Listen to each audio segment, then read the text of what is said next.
Hello world and welcome to Surveillance Report 47, where we are dedicated to keeping you private and secure with the latest news.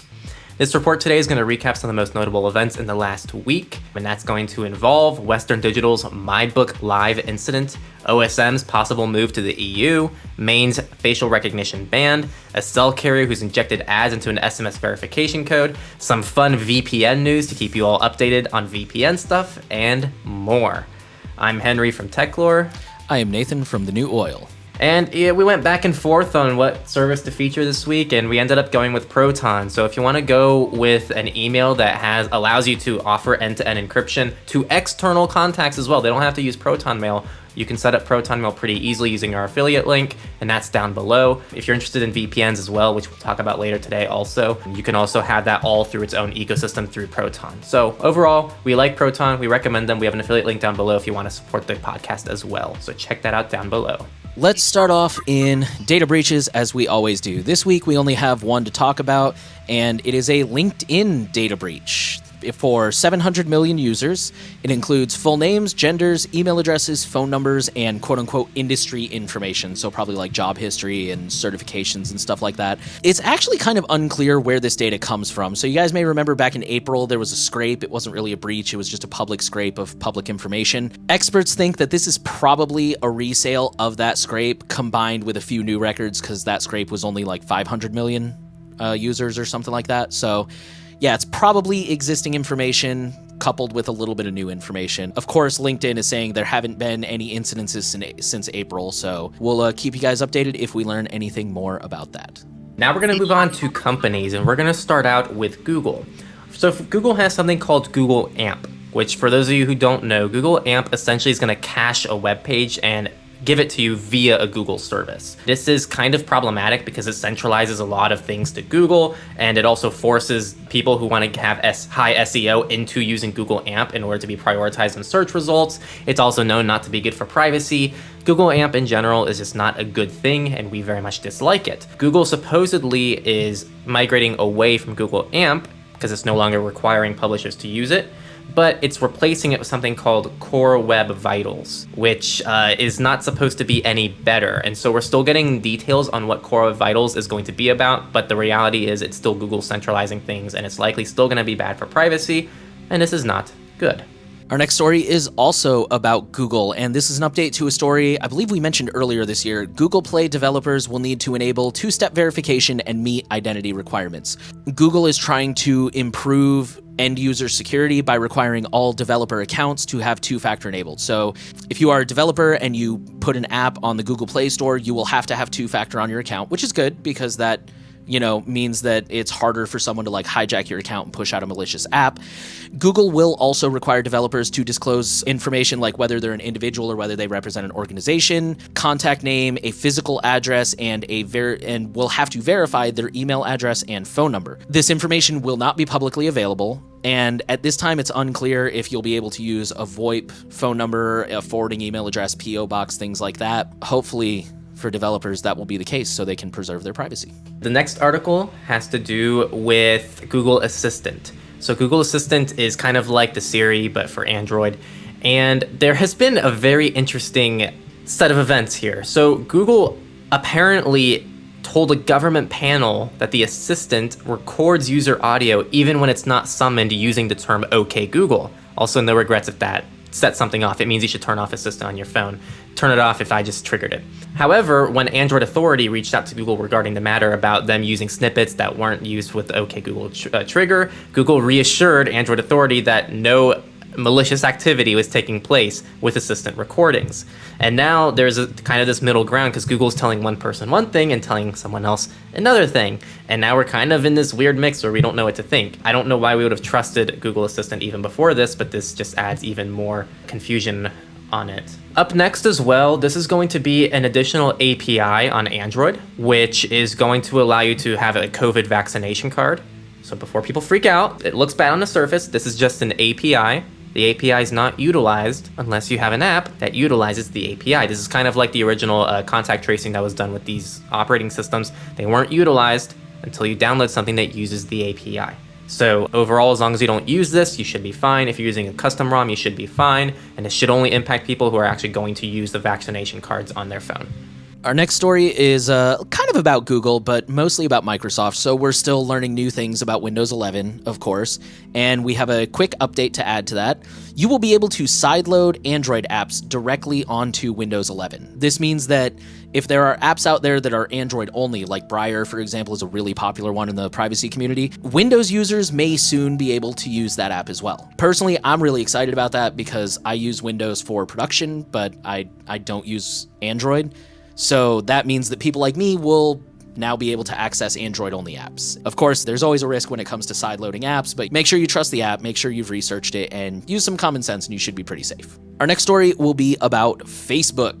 Facebook is working on robots for the real world to help you with your day-to-day tasks. So this is part of a program they've called Habitat, which as of this week moved into Habitat 2.0. They're using virtual reality right now, and the idea is if they use VR, they can train the robots faster than if they have to put them in all these different environments. 2.0 is basically just the next step where they're teaching the robots to interact with the objects in these environments. The goal ultimately is that they want these robots to be able to do things like, put the groceries away, go get an item for you, open doors, and even, if you're visually impaired, to be able to help you walk around kind of like a seeing eye dog. As is usually the case with technology, I see the value in this type of technology, but obviously when Facebook is involved, this is not a good combination, unfortunately, because they're just gonna use it to collect more data. All right, our next story is a pretty massive one. So Western Digital, the maker of hard drives and things like that, they have now blamed a remotely installed Trojan for wiping the MyBook storage device. The MyBook Live is a remote cloud-based hard drive that's yours. This is kind of like a home run cloud. It's kind of like a Nextcloud that's done by a different company, pretty much. But in this case, it has now been exploited through a zero-day vulnerability, and all their data is gone. It's interesting hearing the response here because they're saying, they're recommending people disconnect these devices from the internet, which is the whole point of having these devices in the first place. And they are recommending people to patch with a new update. This is a very big takeaway that personally, I don't trust anything in the cloud. I assume when something's in the cloud, it's going to be public information, but we would recommend using things like Nextcloud instead of this. And also just keep it local if you can. I think Nathan mentioned that last week too. Just keep it local. It's not hard to keep a local backup. You don't have to do backups that frequently to have good, trusted, safe backups. Something I didn't notice on this original link, but when I was looking into this story, the MyBook Live stopped being supported in 2015. So everyone who was attacked was using a device that was 6 years out of date. So that's another moral is keep your stuff updated. And pick things that are going to be supported. That sucks. I mean, I can't imagine, these are probably pretty expensive machines, especially back in 2015. They're talking about terabytes of data being affected from a device from 2014, 2015. That's expensive. Every week that you go after a device loses updates is a riskier week to be using that device. Our next story is about automated vehicles. The US has ordered that automated vehicle makers have to report all crashes. This is another one of those things where it's well-meaning. Automated vehicles, they're this new frontier. They're still very much in beta testing, if you want to think of it that way. And, the goal is to just get more data about those vehicles to improve them, make them safer, and stuff like that. First of all, I don't really trust the government to secure data in the first place. That's just my opinion. When this data is collected, in addition to data breaches, you're also opening up risk to abuse. For example, what happens when insurance companies start getting a hold of this data and then they hike up your insurance for a small crash? I don't know about you guys. I've been in very small little fender benders before where nobody was hurt. There wasn't really any damage. It was hey, there's no need to call the insurance company. I'll go ahead and pay for your, paint job or whatever. But now they're going to forcibly report that to an insurance company and hike up your insurance rate. I don't know. I could see that happening. That's all I'm saying. This is, when this data is collected, it's possible that it may be abused down the road. So if you get an automated vehicle, this is just something you need to be aware of. Our next story, and this is our final story in company news, Intuit, which does a lot of payroll things for companies, has announced they're going to share payroll data, which is employee income information, from 1.4 million small businesses with Equifax. If Equifax kind of rings some bells for you, that's the company, the credit bureau in 2017 that suffered probably, is it still the largest data breach of all time? I don't know if it's still the largest, but I know it was it was like half of all Americans, right? It was a pretty huge deal. The way this happened is Intuit just sent out a notice to lots of different small business owners saying, hey, we're going to have these exciting and free new services coming up, and we're going to start sharing payroll data with Equifax in order to achieve that. So this isn't just affecting, I guess, business owners, but it's also affecting, if you just happen to work for someone who uses Intuit, you can opt out of this as a business owner. I think you have until the end of the month to opt out.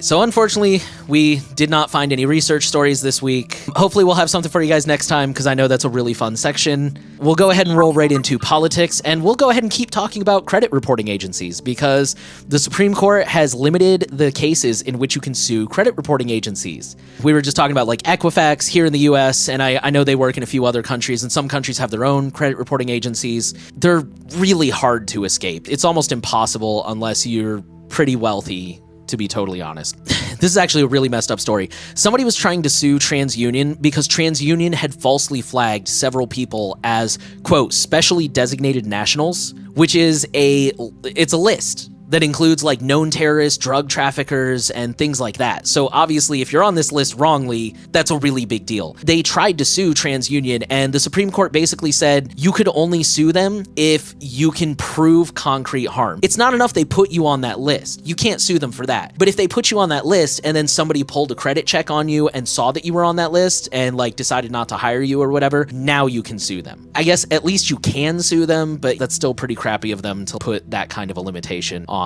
that situation. Okay, so our next story also comes from Epic, and this is about Wisconsin. Unfortunately, this is another privacy loss. They have refused to limit warrantless surveillance searches of cell phones. First of all, let me say that this is not technically a ruling, it's an opinion. It's still up for like debate, and people can still push back against it and bring a lawsuit. But I mean, the fact that they've said this on paper is kind of a pretty powerful thing. Basically, what happened was a defendant's phone was downloaded and copied. I assume consensually, like I think he went in for something. The data was never deleted. The police just held on to it. And then there was another unrelated homicide where the defendant's phone data was useful, so the police went ahead and used it. And the police basically said, yeah, that's fine. I guess that feels kind of like telling somebody like, yeah, you can borrow my car to go to the store tonight. And then a week later, they borrow your car without asking. Like, no, I gave you my car for this specific use. And then our next story is just kind of an update. Some of you guys may remember FOSTA and SESTA, which were in 2018. It was the Stop Enabling Sex Trafficking Act and the Fight Online Sex Trafficking Act. This was really highly controversial. A lot of people argued that it was basically going to force sex workers off of the internet and onto the streets where they would be even less safe, and it was not really going to stop sex trafficking. It just wasn't going to work, basically, and it was going to make everything more dangerous for everybody. A new study has shown that the law was used once. And my first thought was like, okay, is that because everybody, like, I remember a lot of websites like really changed their terms of service and like cracked down on stuff because of this law. That is not the reason. The reason is because everybody who was doing the wrong thing just picked up and moved overseas. I guess it was well-meaning if you want to give them the benefit of the doubt, but just remember that these laws are not always bulletproof and can sometimes cause more harm than good. All right, up next we have good news. The state of Maine in the US has passed the, quote, strongest state facial recognition ban yet. This new law is going to ban government use of facial recognition except in specifically outlined situations, with the most broad exception being if police have probable cause that an unidentified person in an image committed a serious crime. Police will not have access to facial recognition and will need to go through the FBI or DMV. The law bans all informal requests, and all searches must be logged and made public record. It's kind of crazy to think that that is the most serious facial recognition ban yet. That just seems like the right way to do it. My first thought was when it's like, oh, they'll have to go through the FBI or the DMV, and I'm like, they're just going to call their friend, but then the fact that it like bans informal requests like that and all searches have to be made public, like, I'm sure the abuses will still happen, but the fact that they put those safeguards in place, it's like, oh, cool, they're actually trying. Our next story, there was a proposed rule from the Trump administration that would have massively expanded the collection of biometrics from people that were applying for immigration status. This would have collected facial images, voice prints, iris scans, DNA, and even behavioral biometrics from anyone applying for immigration benefits, which we consider a pretty serious privacy invasion. The Biden administration recently is doing away with that.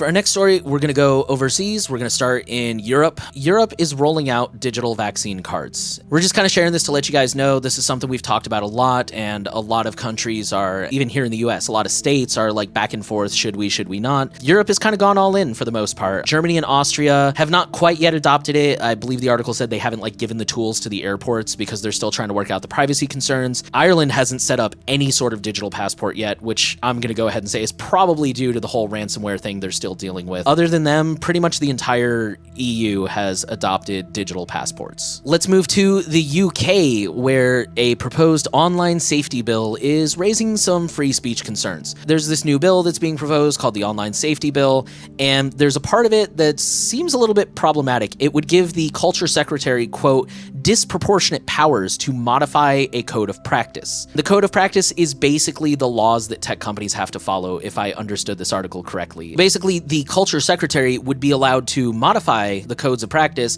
to ensure that it, quote, reflects government policies. One person would have total blank check to just change the law and the policies as they see fit, which understandably a lot of people are concerned about. Up next, we have a story in New South Wales. This is a really quick one, but pretty much they're trying to rebuild their digital licensing program to create a more modern, better one-stop shop for identity verification, automated approval, and payment. This really seems to mostly apply to driver's licenses, but it could expand more to the future. We put it in here mostly just so you're aware of this. There actually isn't anything written in the article about any privacy concerns or anything like that, but we're always kind of cautious towards digitizing too many things in one central location. Our next story is also from Australia. The Queensland Police have tightened their internal protocols on the COVID check-in app. This is just a quick update to a story from last week. We talked about how police had accessed COVID check-in app data for an investigation. They're now reviewing the procedures because that was a huge deal, and people were like, you're not supposed to do that.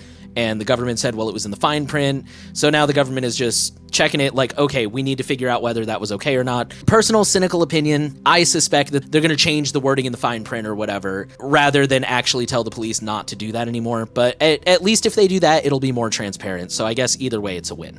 This next one is a bit interesting. There's a law that's trying to be pushed in Belgium. I believe it actually might be already pushed. In this new law, they're going to be requiring communication services like WhatsApp, Facebook Messenger, and Telegram to store metadata, as if two of those don't already store metadata. Maybe three. These services now have to keep track of who is in contact with who and where. My personal takeaway, one, this isn't a good thing. This is probably government overreach. But two, I think this really speaks to how important metadata is. If a government cares enough about metadata but not outlawing something like end-to-end encryption, there's clearly value in metadata. And I think there's that very famous quote from the previous NSA director that, like, we kill people based on metadata. So metadata is a very real thing. In our last political story, Abu Dhabi is using facial COVID scanners at malls and airports. I'm going to quote the article here. Abu Dhabi, which is in Dubai, I think, if you didn't know, will use facial scanners to detect coronavirus infections at malls and airports after a trial of 20,000 people showed, quote, a high degree of effectiveness. Basically saying this stuff is coming, unfortunately, and be aware. All right, and now we're going to migrate over to FOSS News, free and open source. We're going to start with like a huge marketing thing from DuckDuckGo. So this is pretty much DuckDuckGo flexing that they're now the #2 largest search engine, which means they passed Bing. Just for mobile, FYI. Just for mobile. This is overall pretty cool. On one hand, it's cool to have at least a privacy marketed search engine that is #2. I don't think DuckDuckGo is perfect myself, but like this is overall really cool to see. By the time you watch this, there should be a DuckDuckGo versus Brave search for start page comparison live on YouTube. So if you're on the podcast, make sure to go check that out on our channel. I agree with you. DuckDuckGo is not perfect, but man, I would rather my family use DuckDuckGo over Google or Bing or any of that any day. It's more polished Bing. They have the cute little duck, man. He's got the bow tie. It's adorable. How can you compete with that? All right, our next story was also kind of a big story in the open source community. OpenStreetMaps, or OSM, is considering relocating to the EU because of Brexit. When Britain split from the EU, it changed a lot of the laws, and operations for OSM are now really difficult because there's all kinds of copyright laws, and there's disagreements over database rights, and the treasurer said, quote, a multitude of paper cuts, most of which have been triggered or amplified by Brexit. They might be relocating out of the UK, which, personal opinion,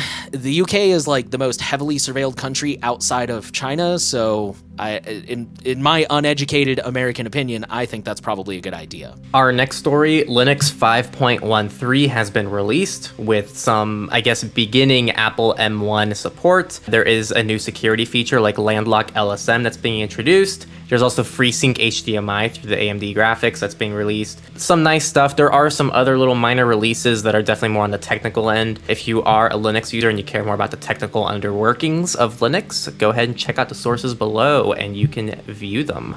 And then the last one was just letting people know there's a new Tor browser release. There's nothing really to say there. We can scrap that. That's it. Yeah, new Tor release. Go check it out.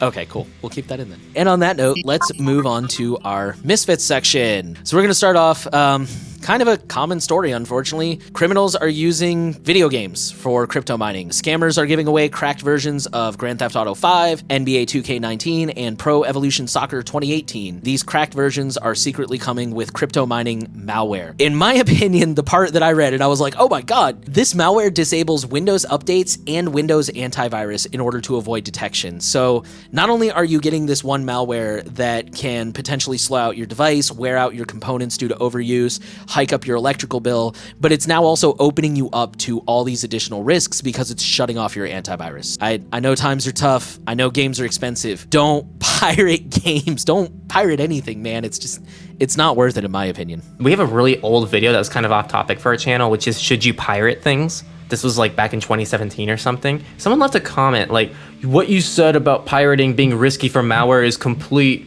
utter BS. As long as you get it from trusted sources, it's totally safe. And it's like, okay, yeah, if you get it from trusted sources, it's safe. That means buying the actual thing. And then we see stories like constantly about like bad comments. Our next one has to do with VPNs. Benjo, if you're listening, you'll like this one. DoubleVPN, which is literally the name of the service. It's applicable though, because they do have this DoubleVPN thing. They have been seized by law enforcement. It's pretty obvious now that there were logs that are being kept on these users. The big takeaway here is you are putting an immense amount of trust in a VPN company. Anything can happen, and so you should really be having some high standards for your VPN company. As of right now, the 3 services we still recommend to people are Molvad, iVPN, and Proton VPN. They're all open source. They have some of the most trustworthy things that we can use to trust these services, and even then, it's safe to assume they're going to be compromised someday too. And you should work with that threat model in mind. Our next story is just a real short one. Florida police nabbed a 2007 sexual assault suspect using public genealogy databases. Just kind of letting you guys know this stuff is becoming more and more common. I mean, this stuff really rose to prominence a couple years ago when they got the Golden State Killer, which again, I just want to go on record and say I'm glad they caught that guy. He was super messed up.